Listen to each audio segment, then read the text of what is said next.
Okay, so this is what power functions are.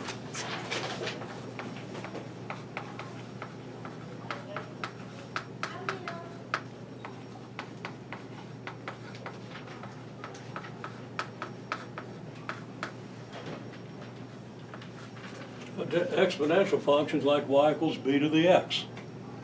Okay?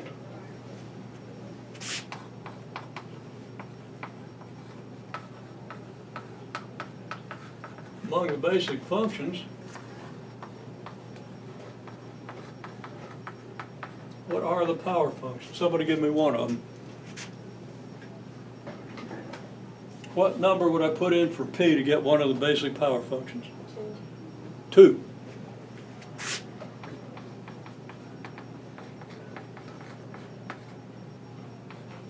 Somebody give me another number. -1. -1.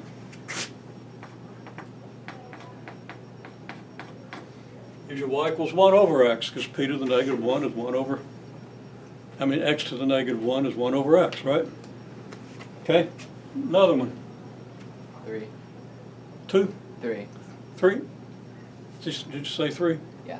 I didn't hear a negative, and that was the only choice. Not really the only choice. Okay?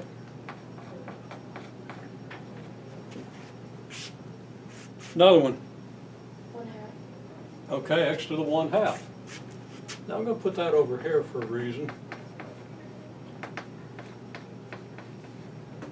Okay? Another one. It's one I added last time.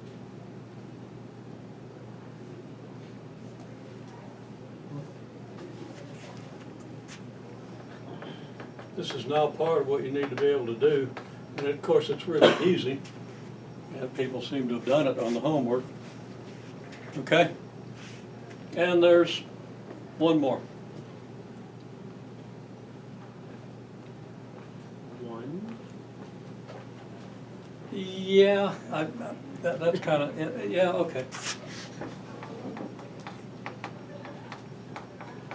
So if we count that one as one of the basic functions, then it probably ought to count. I think I kind of indicated in a half-hearted way that that's one of them. Okay? Would 2 to the x be considered one? I'm sorry, Michaela, what's one? Like the one where you use x as power? No, that's an exponential function. Okay? So let's be sure we understand that.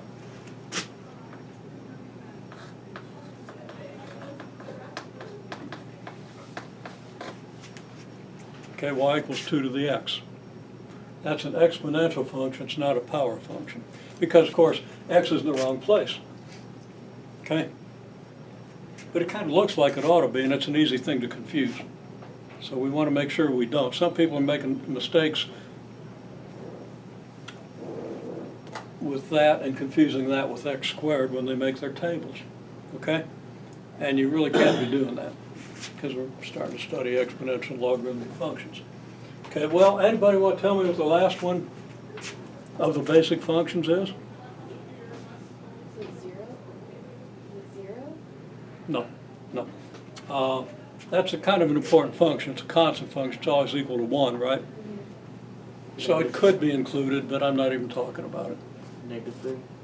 Negative what? -3. Hold up fingers. Negative what? No. No. That's a good function. It's not one of the basic functions, but you're warm. Give you a hint. We got 2, we got -1, we got 3, we've got 1. -2? Yeah, -2. That's your 1 over x squared function.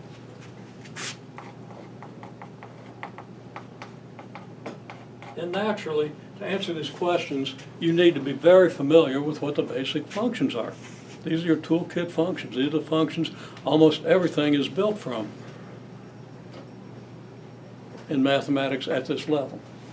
Add the sine and cosine and a couple other less used functions. And of course, sine and cosine you get in the second semester of this course if you're going that way. Okay? Make sense? Okay, now let's see. Among these, which what I call the integer power functions. State of 1, 1, 2, 3. These have integer powers, right? 1/2 and 1/3 are not integers, right? So we can classify these as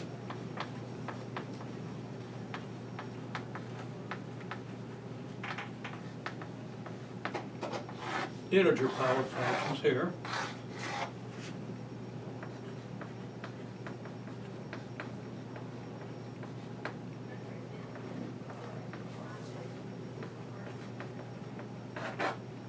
Of course, there's infinitely many integer power functions.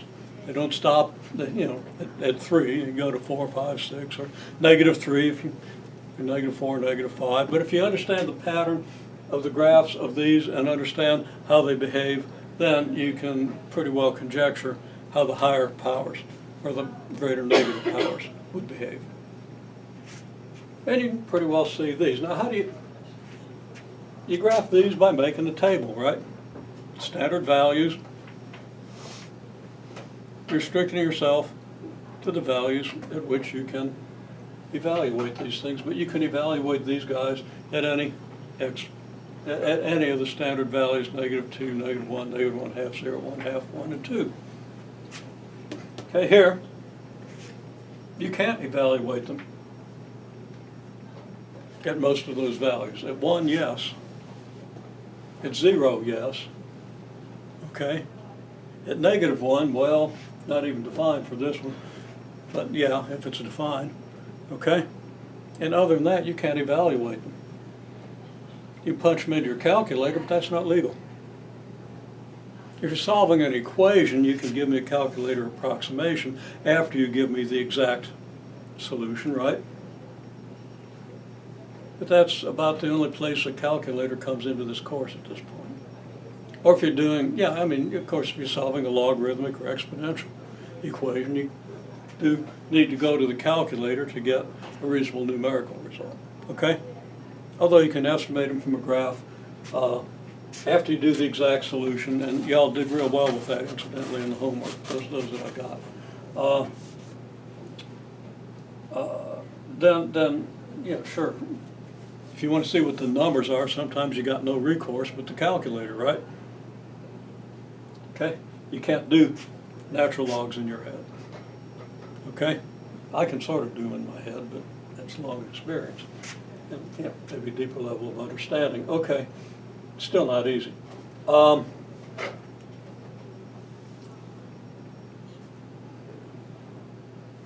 how do you graph these if you can't use the standard values? Inverse. You graph by doing the inverse of the appropriate function here, right?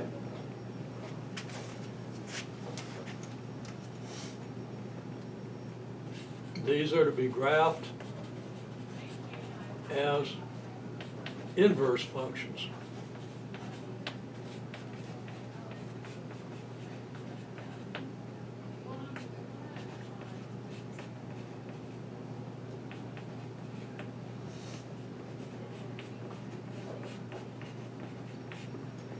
Not using inexact values. And you should understand how to do that. I showed you how to do that, and we have done it numerous times since the very early part of the semester. Okay? So that's something you should know.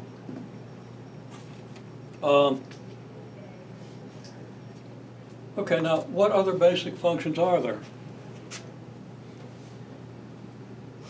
Composite. Sorry? Composite. Those aren't basic functions. Those are composites of basic functions. And that's another way you build up functions, right? So pretty much all our functions are built from basic functions. Or, a lot of times you have higher and lower powers, but, okay? But they're very similar. Okay, well, what basic functions haven't been listed? Square root of x. The square root of x. Yeah, we've got it, that's it. Right? Incidentally, since you mentioned, we're solving equations I don't think I've seen anybody correctly solve an equation using radicals. I want you to think about just not using radicals for a long time, okay? Until you're clear on how to use fractional exponents, which obey the laws of exponents in a straightforward way without having to worry about what the radical means, okay? Now, if you're able to do it securely, sure. If you can do one, you can do the other. Or if you can do the radical form, you can certainly do the exponents, okay? But it becomes very unclear if you have like the fourth root of x cubed equals 5, how do you solve that? It's much easier to solve if it's x to the 3/4 equals 5, you just take the 4/3 power of both sides. Okay? Even when I was in high school and I was very adept at algebra, anytime I saw a radical, I'd change it to a rational number, work the thing, and then express it in radical form. Not that I couldn't think in radical form, it's just much easier and more efficient to go to rational form. Okay? And given the number of equations that I've seen solved correctly using rational exponents as opposed to radicals, I think the same is probably true of most of you. There are some of you I'm pretty confident could do it either way. But, you know, don't screw it up. Stick with the laws of exponents unless you're very, very sure. Okay, why did the font on this stupid thing change?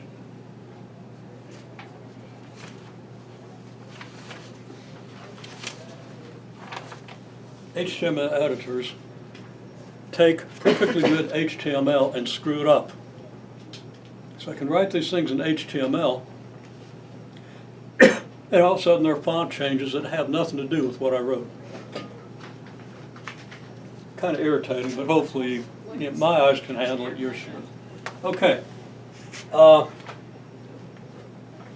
again, what basic functions haven't we listed? You should be able to list all the basic functions. You know what they're called. This is something from the first week. And as I told you in the first week, it doesn't go away. It gets more and more important as the course goes on, as you are hopefully seeing.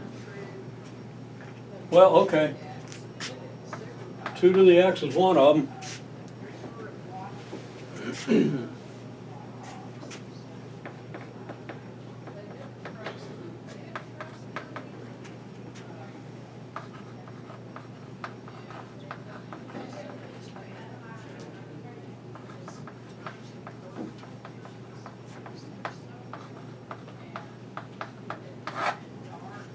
I give you a hint about what the other one might be? Log to the 2 of that. Yeah.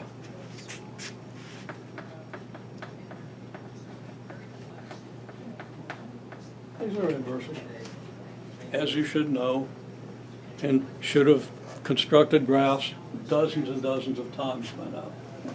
Okay?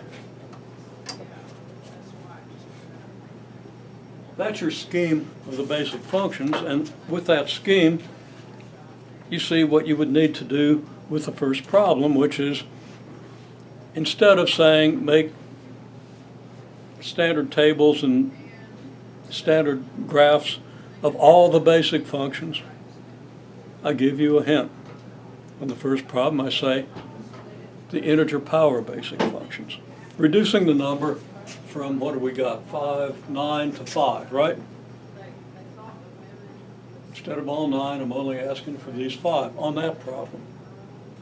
Okay? Now, on the second problem, I ask you the same thing, but for all the functions which are not power functions with integer powers. And you have to know which ones those are. That's these and these. Okay? So expect that language. Okay? And expect to be asked to do these, because I guarantee you, you'll be asked to do some. Okay? And I could have asked for other things. I could say all the power functions with positive powers. right? Which ones are those?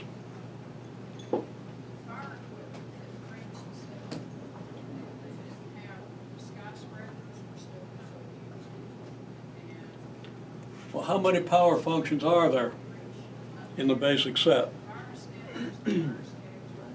Looks like 7, if you include y equals x. And unless I specify it, that one's more or less optional. Okay?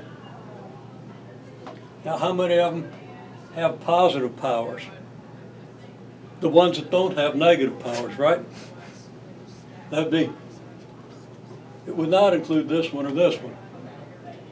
But it would include these two, because these powers are positive, right? I mean, it's just what it says. So be sure you know how to interpret what a positive power is and which ones are power functions. Now, if you can't interpret it, well, you can go ahead and do all 9 if you want. It's probably easier to know how to read what you're being asked, right? And interpret it. But if you're unsure, just hit that with a big old sledgehammer and do them all. Okay? You have that option. Okay.